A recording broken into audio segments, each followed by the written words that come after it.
For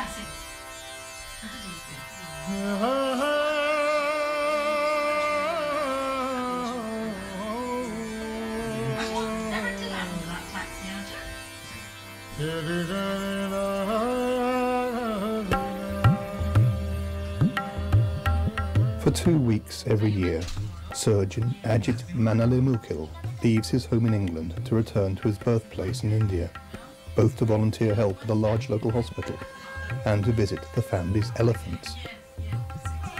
In February 2008, Ajit invited a group of work friends to join him in his home state of Kerala.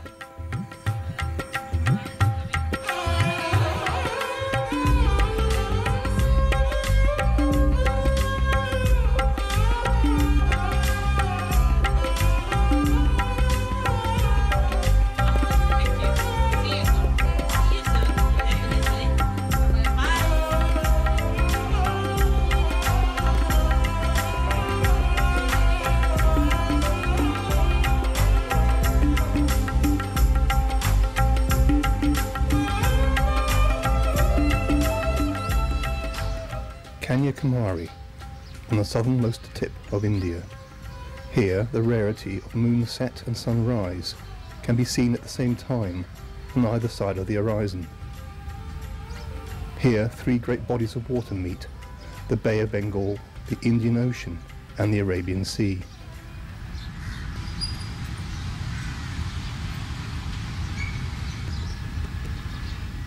This is a place of Hindu pilgrimage. Travel northward up the Arabian Sea along India's west coast, and one reaches the giants of Cochin. Huge 20-metre wide fishing nets, the Chinavala, line the shore of Fort Cochin, the gateway to the busy port city.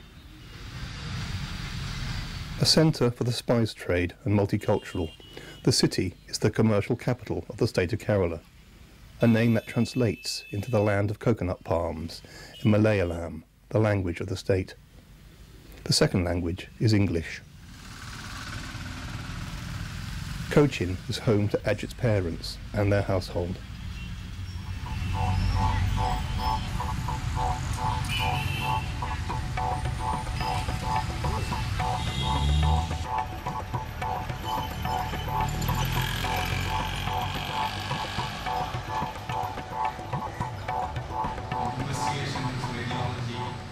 Kottayam College Hospital is where Ajit first trained to be a doctor in the days before he moved to England.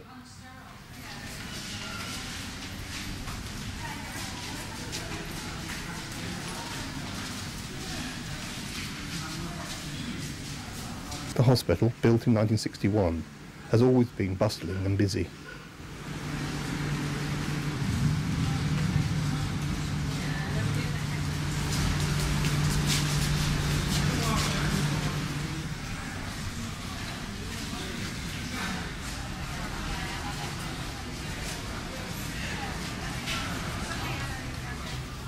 Despite the pressures, surgical procedures are carried out with the highest degree of care with the most modern equipment.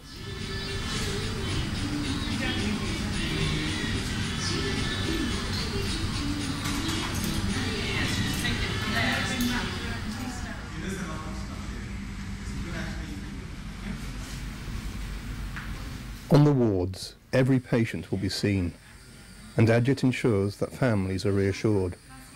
All the while, his anticipation for his journey ahead grows.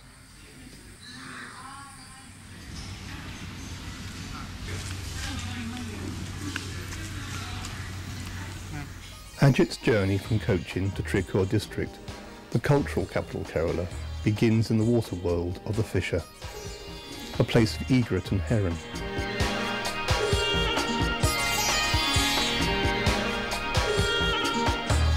Upon breakwaters of Styx, cormorants hang out their wings to dry. Aboard what was once a rice barge, like others of its kind, the boat has been converted to comfortably transporting people. The rattan roof gives shade from the sun for all but the helmsman. It's a relaxing way to travel.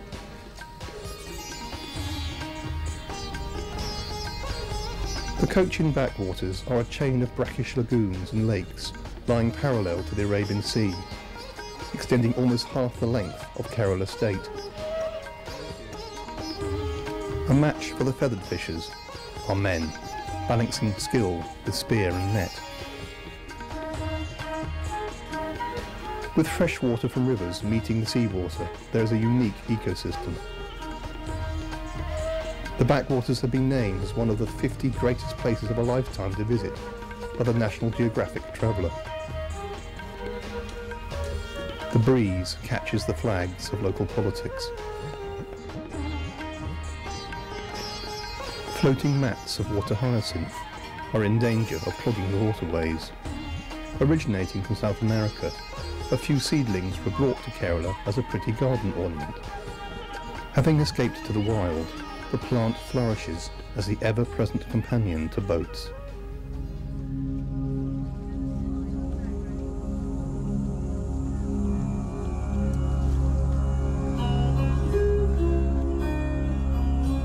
The fishermen have ready markets.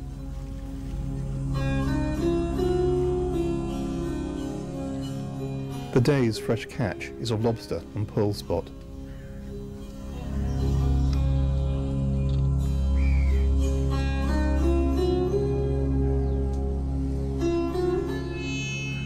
This waterside business is a family affair.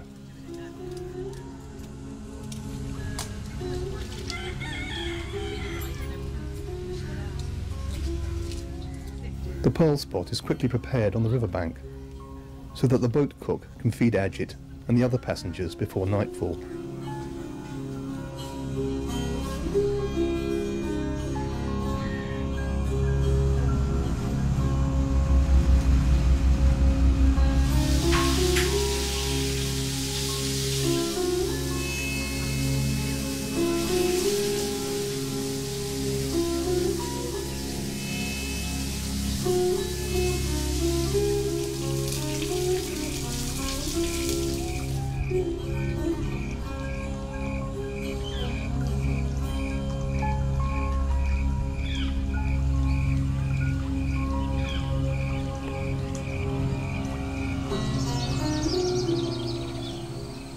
Dawn finds the boat moored beside coconuts and banana palms, where people begin their day at a leisurely pace, whilst others have already started work in the rice paddy fields.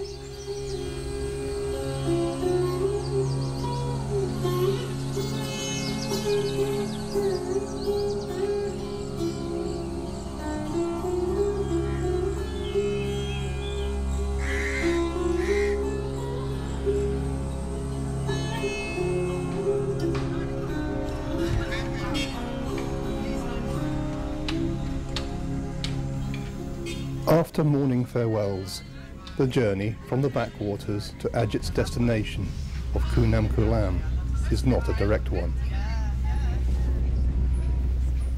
First, there is a visit to Guru Vayor.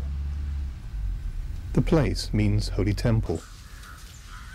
Hindus revere elephants as an incarnation of their elephant god Ganesha, the lord of luck and prosperity. Retired working elephants find a sanctuary here. The old and the temperamental are cared for. The majority are well behaved. They are trained to stand still when a stick is placed behind an ear.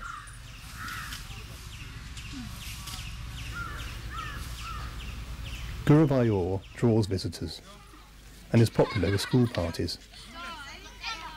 Today, though, it's Ajit's friends that cause a stir. Europeans are few in Kerala and provide an opportunity for school children to practice language skills, and so prove to be an even bigger attraction than the elephants.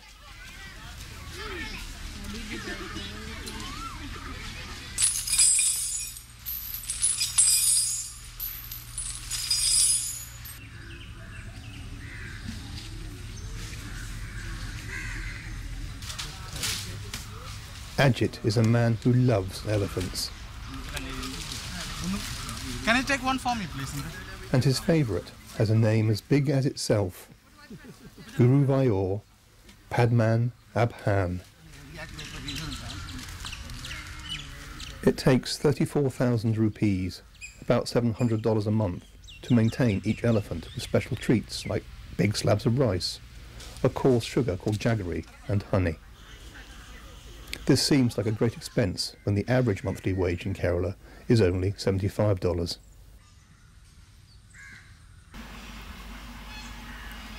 Near to the elephant sanctuary, Ajit's family have owned a small bungalow amongst rubber plantations and eucalyptus forest at Kunnamkulam for over 50 years. When Ajit arrives, his parents, both retired university academics, and his sister Bindu, a teacher, are there already.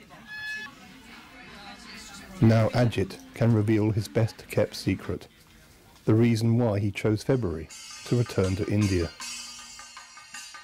The annual Hindu Elephant Festival is held here, and the bungalow will be right in the middle of the festivities. It's with the help of families like Ajit's that the tradition is kept alive.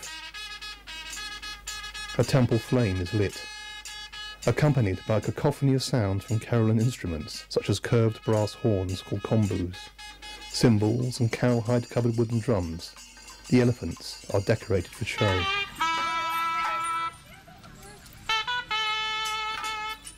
The sound made is traditional and is known as the ancient resonance of the Pan Chabadayam.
A field becomes a makeshift venue for market stalls.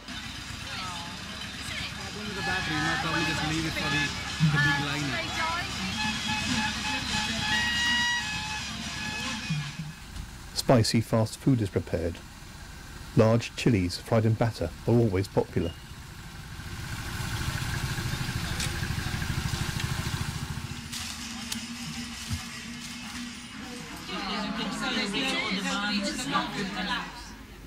Large numbers of police are on hand to keep law and order. Despite the police presence appearing low-key, they do conduct regular checks during the festival.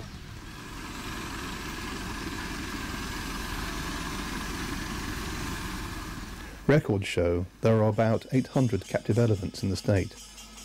Because the animals sometimes run amok and trample spectators, the authorities in Kerala have made it mandatory for the mahouts to get training to tame elephants, after which they will be issued a certificate and a valid license card.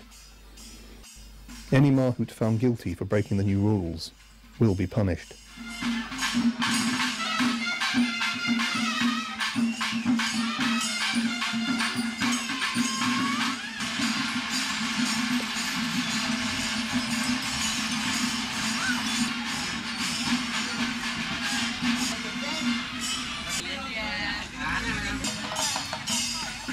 This is the People's Festival and dedicated to Lord Shiva, the Hindu god. It's believed that King Sakfan, who ruled Cochin in the late 18th century, started such festivals as this. Each of the gold caparisoned elephants, ridden by 3 mahouts, comes from a separate local temple.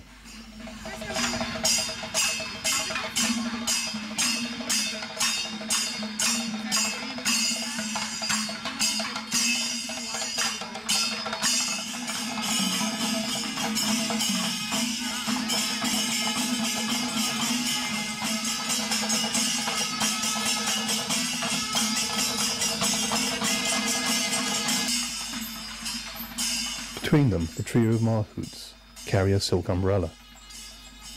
The umbrellas vary in different shapes, sizes and colours. Each temple spends days and huge amounts of rupees to make them, and they will be exchanged with those of rivals at the end of the day.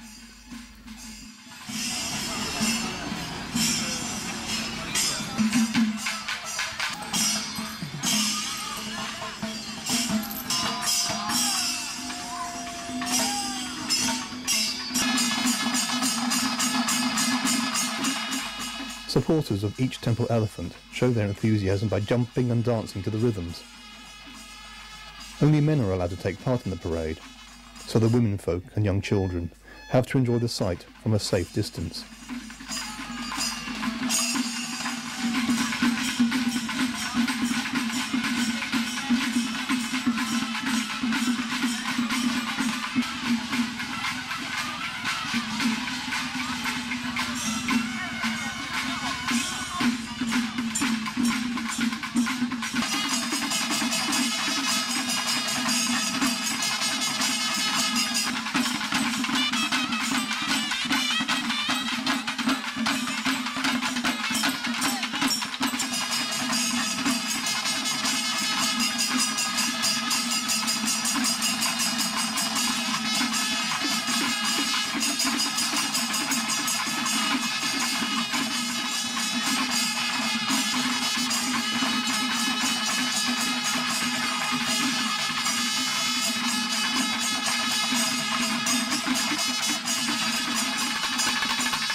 India has a caste system, and people too poor to be able to support an elephant still have ways of taking part in the festival.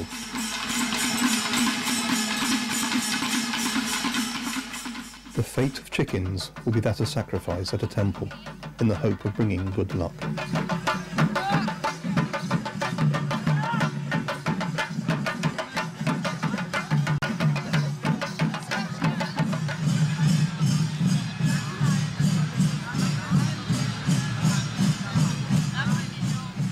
The parade culminates with a highlight of the elephants lining up in a straight row to be judged, as their mahouts put on a display that is a sight of poise and beauty.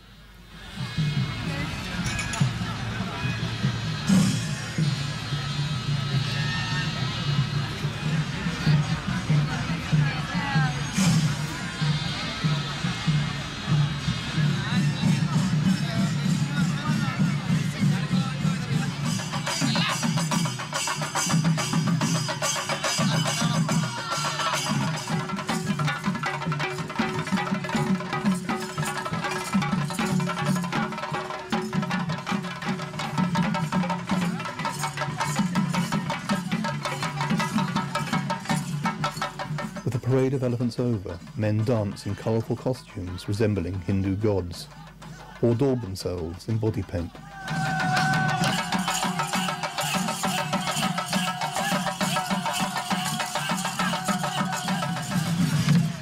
An effigy of a cow, revered by Hindus as a source of food and the symbol of life itself, is carried aloft above the crowd in the final dance of the day.